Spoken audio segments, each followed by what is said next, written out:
अस्सलाम वालेकुम, आप सबका खैर मकदम है। नाज़रीन, जैसा कि आप जानते हैं, कश्मीर का जो शीप फार्मिंग है वो एक ऐसा सेक्टर है जिसमें एक शीप का हर एक पार्ट को कंज्यूम किया जाता है। जी हाँ, जैसे अगर हम उसके मीट की बात करें तो खाने के काम आता है। उसका जो फर है उससे कई सारी खूबसूरत चीज़ें बनाई जाती है। इवन दो जो उसका वेस्ट है वो भी एज अ फर्टिलाइज़र और as a vermicompost use किया जाता है फार्म्स में। और नाज़रीन, जिनसे आज हमारी मुलाकात हुई उनकी भी एक ऐसी इंडस्ट्री है जिसमें वो शीप और शीप बेस्ड प्रोडक्ट्स के साथ कारोबार करते हैं और चाहते हैं कश्मीर में जो ये शीप और शीप बेस्ड प्रोडक्ट की जो मांग है वो पूरी कर सकें और इसको दुनिया के बाकी हिस्सों तक भी ले जाएं। जी हाँ, हमारी बात आज ताहिर अहमद कलवाल साहब से हुई है, जिनकी एक प्राइवेट कंपनी है जिसका नाम Al Hamdan crafts private limited. Company में वो शीप और शीप बेस्ड प्रोडक्ट्स जो हैं उनके साथ काम करते हैं। जैसे कि आज उन्होंने डिस्ट्रिक्ट शीप हस्बेंड्री में फार्मर्स के साथ टाई अप करके एक सेटअप स्टैंड किया है, जिसमें कुर्बानी का जो भेड़ है या कुर्बानी का जो जानवर है उन्होंने एक फ़िक्स प्राइस के अंडर, जो कि 30 किलो से कम का जानवर है वो 325 पर किलो मिलेगा और जो 30 किलो से ज़्यादा है वो 350 पर किलो मिलेगा। नाजरीन, ये एक ऐसा सेटअप है जिससे जो यहाँ के कंज्यूमर्स हैं या जो ख़रीदार हैं वो बहुत ज़्यादा खुश हैं, क्योंकि उन्हें एक स्टेबलाइज्ड रेट मिल रही है और साथ ही साथ कश्मीर की जो ब्रीड है शीप्स की वो आगे बढ़ रही है और उससे जो यहाँ की इकॉनमी है वो यहीं पे कंज्यूम हो रही है।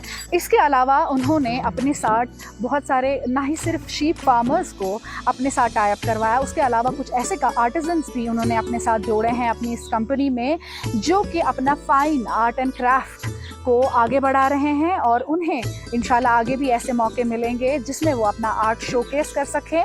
बाकी देखिए आप हमारी स्पेशल रिपोर्ट में।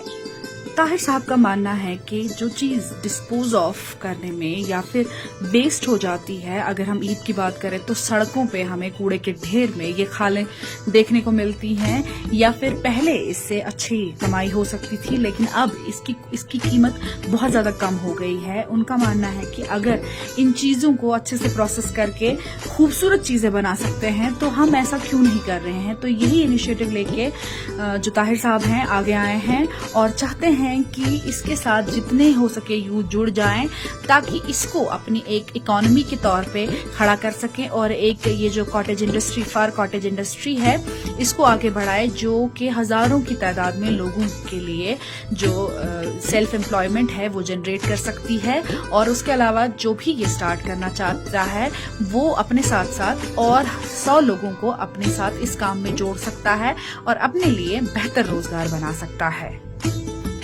ऐसा करके हम अपने माहौल को भी बचा सकते हैं और अपने लिए रोजगार भी पैदा कर सकते हैं। हमें शाबाशी देनी चाहिए ताहिर साहब को जो ये स्टेप लेके आगे आए हैं। और भी लोग हैं जो इस काम के साथ जुड़े हुए हैं। हमें ऐसी चीजों को प्रेफर करना चाहिए, ऐसे लोकल से बाय करनी चाहिए चीजें। आपके विंटर का स्टफ इतना खूबसूरत आपको मिलेगा वहाँ, इतनी खूबसूरत चीजें कि आपको ब्रांडेड चीजें भूल जाएगी। लास्ट में मेरा यही है मकसद कि आप लोग सपोर्ट लोकल को करें और शॉप लोकल से करें। निसार अहमद शाह इस फंडस मज करान गवर्नमेंट बैन पे 1997 टोटल बैन तो पे कड़ मेलो पोस्ट माल वाले तमो कड़ कर मेलो ना कहें। वो कर हो सकता है ये शीप अंद अमिस करान तो क्या वन अच्छी तरह फिक्र ये बन क्या रोजगार मिल क्या रोजगार न रोजगार ये खास टोटल कहें। लग भग सोरी कम अत गान तो यह मशीन तह बाज वक्त पे मशीन तह बिल्कुल बिल्कुल काफ़ी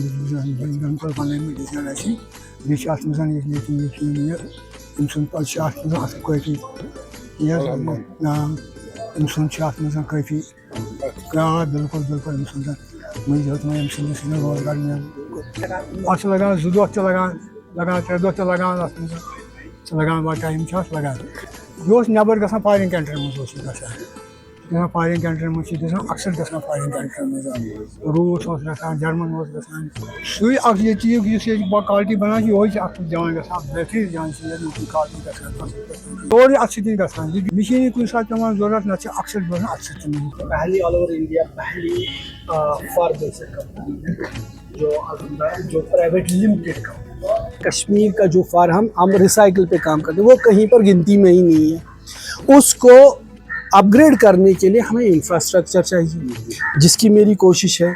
जैसे मतलब ये मेरे मतलब जैसे जो मैं आर्टिकल जैसे ये बनाया है, ये मेरे पास है, ये कहता है अगर ये सब चीज़ें बनने लगे इसमें तो मतलब ये बहुत खुश हो गया जैसे ये बन गया। कहता है मैंने मतलब मैं ये इसका यम चीज़ करा मैं वुचमुत ये कहीं। मैं परसों बैठा था, मैंने मतलब कापी काम करता था, तो फिर मैंने एक कापी और वो मतलब पेपर और वो किया, मैंने एक ड्रा किया अल्लाह का, फिर उसको ग्राफ रख के इस पे रख के उसकी कटिंग निकाली, उसमें से निकाल के इसमें डाल दिया, इसका निकाल के उसमें डाल दिया। इन्होंने फिर इसकी टाँकें दे दी, तो ये भी इतना खुश हो गया। कहता है अगर ये सब ये लोग पसंद करेंगे ये बहुत चलेगा। मैंने कहा बिल्कुल डेफिनेटली चलेगा, लेकिन बेसिक वजह जो है जहाँ पर हम इसको प्रोसेस करेंगे इसके लिए इंफ्रास्ट्रक्चर की ज़रूरत है। जो बेस मतलब अब आप जैसे भी मतलब सवाल किया डायरेक्टर साहब ने भी, अगर आपके पास इंफ्रास्ट्रक्चर तो फिर आपने ये कहाँ से किया। मैंने बोला यहाँ पर यूनिवर्सल टैनिंग थे, मतलब जहाँ आज से 3 साल पहले मैं उनके पास गया तो उन्होंने ये फार लाइनिंग बनाई है। तो उस लाइनिंग को देख के यहाँ के जो ये डॉक्टर मारूफ साहब थे, मैं गया था, और जो मतलब वो प्रिंसिपल वो थे फाइनेंस एडवाइज़र निसार अली, 3 जने हम गए थे। मैंने कहा मैं इस यहाँ पर थोड़ा बहुत है इनके ही जैसे ये है, वो कहते थे कि 60% हमारा वेस्ट जाता है तो इसमें लॉस है, तो उन्होंने ऑलमोस्ट वो बंद किया। यूथ के लिए मैसेज ये है कि पहले हम मतलब सबसे पहले इम्पॉर्टेंट चीज़ है जो हम पहले पढ़ते थे लिखते थे कि हमें डॉक्टर बनना है, इंजीनियर बनना, वो बनना है, तो वहाँ से गवर्नमेंट ने भी वहाँ से एम्प्लॉयमेंट ने हाथ खड़े कर दिया। तो हमें ज़रूरी है कि ऐसा मुझे समझ में ये आता है कि आज हमें बच्चे को ये नहीं कहना है कि आपको पढ़ लिख के कुछ डॉक्टर बनना है या कुछ नौकरी करनी है। हमें बच्चे को ये समझाना है कि आपको पढ़ना है, कुछ क्रिएट करना है जहाँ पर आप लोगों को जॉब प्रोवाइड करोगे। जब आप लोगों को जॉब प्रोवाइड करोगे आपकी जॉब खुद ब खुद सिक्योर हो जाएगी। और आज कल पहले हमें देखना है कि कश्मीर में स्कोप किस में है। अगर आपने आप बिज़नेस में आना है, जो एग्रीकल्चर पे इस वक्त काफ़ी ज़्यादा फोकस है, गवर्नमेंट का फोकस है, सेंटर का फोकस है एग्रीकल्चर पे। जैसे हमारी मीट इंडस्ट्री है, जैसे शीप फार्मिंग है, इस पे बहुत ज़्यादा फोकस है गवर्नमेंट में, इसमें HADP में बहुत ज़्यादा प्रोविजन है। सो दैट मीन्स अगर गवर्नमेंट का फोकस है तो हमें उधर ही जाना चाहिए।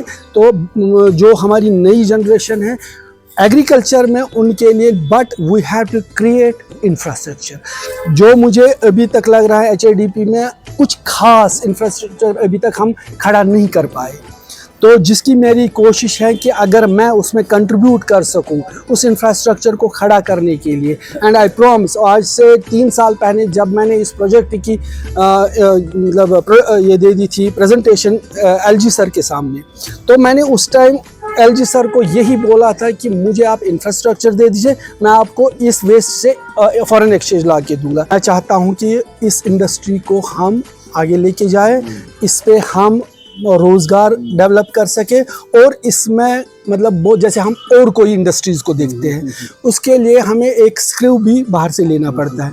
ये एक ऐसी इंडस्ट्री है जिसका रॉ मटेरियल हमारे को यहीं पर अवेलेबल है, कारीगर यहीं पर अवेलेबल है, मटन यहाँ पर ही हम यूज़ करते हैं, और इससे पैसा जो है अगर हम इस शीप फार्मिंग को यहाँ पर डेवलप करेंगे उससे सबसे बड़ा फ़ायदा ये होगा स्टेट का पैसा हमें बाहर नहीं जाए, यहाँ के लोगों में ही वो रोज़गार सर्कल घूमेगा, और उसके बाद उसको हाई एंड प्रोडक्ट लाने तक हम इसको इससे फॉरेन एक्सचेंज, यही मेरा मकसद है।